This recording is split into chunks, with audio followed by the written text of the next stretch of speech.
민주당이 오늘 의원총회를 열고 이재명 대표가 밝힌 준연동형 비례대표제 유지 방침에 대해서 의원들의 의견을 수렴합니다.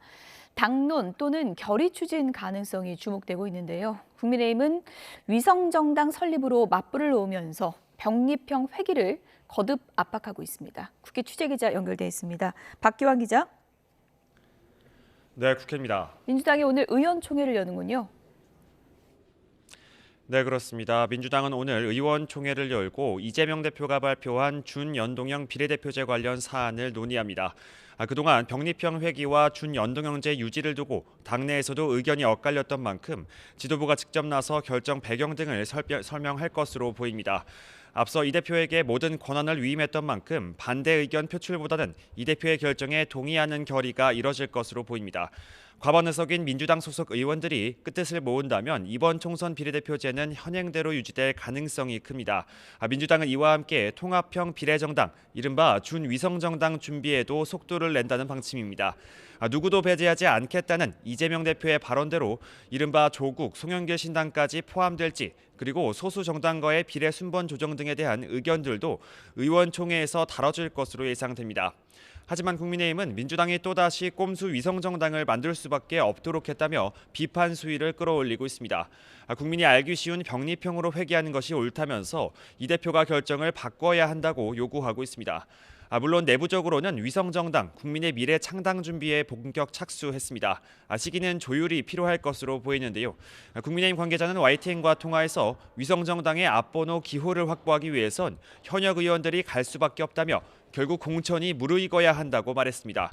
공천 과정에서 컷오프 대상자 등이 나온 뒤 이들을 위성정당으로 보낼 가능성을 염두에 두는 발언으로 풀이됩니다. 제3지대의 세법은 더 복잡해졌는데요. 원칙적으로는 준연동형제 안에서 제3지대의 의석 확보가 더 쉽지만 거대 양당이 위성정당을 만들 경우 사실상 소수정당에 주어지는 기회는 더 적어질 수밖에 없기 때문입니다. 이 때문에 비례연대 등 방안을 고심할 것으로 보입니다.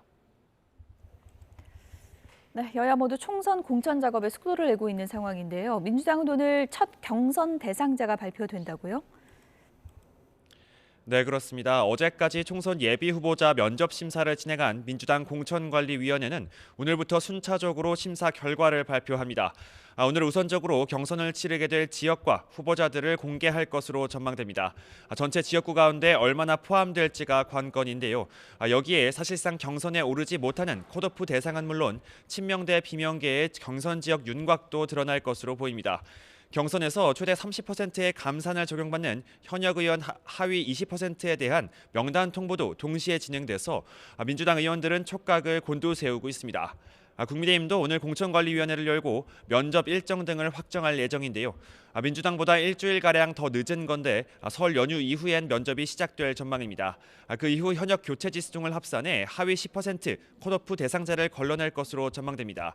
이런 가운데 장동혁 사무총장은 오늘 아침 출근길에 기자들과 만나 서병수 의원과 김태호 의원에게 각각 부산 북강서 갑과 경남 양산을에 출마할 것을 요청했다고 말했습니다.